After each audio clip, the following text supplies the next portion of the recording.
Diinformasikan Indonesia telah mengambil tindakan hukum terhadap Israel atas kasus kejahatan perang di Gaza. Indonesia mengajukan gugatan ke Mahkamah Internasional atau ICJ. Adapun isi gugatan itu bentuk pelanggaran hukum internasional yang dilakukan Israel di wilayah pendudukan Palestina. Dikutip dari Al-Mayadeen.net, nama Indonesia sedang menjadi sorotan pemberitaan di surat kabar Israel Ma'arif.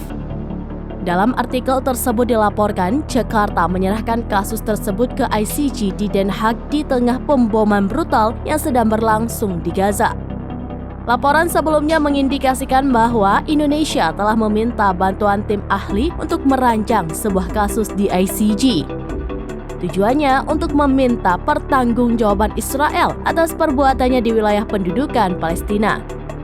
Bahkan surat kabar Israel mengutip pernyataan Menteri Luar Negeri Indonesia Retno Marsudi. Adapun Menlu Indonesia menekankan perlunya nasihat ahli untuk menyajikan pendapat hukum secara rinci yang menunjukkan pelanggaran Israel terhadap hukum internasional. Diketahui Indonesia dan Slovenia menyatakan niatnya untuk terlibat aktif dalam permintaan pendapat penasehat mengenai perang genosida Israel terhadap warga Palestina di Gaza. Keputusan tersebut terjadi pada pekan lalu. Hingga 19 Februari mendatang, ICJ akan mengadakan dengar pendapat publik.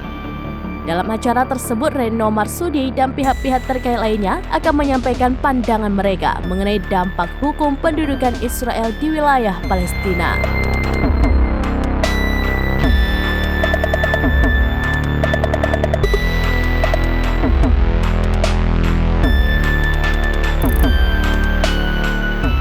Download Tribun X sekarang, menghadirkan lokal menjadi Indonesia.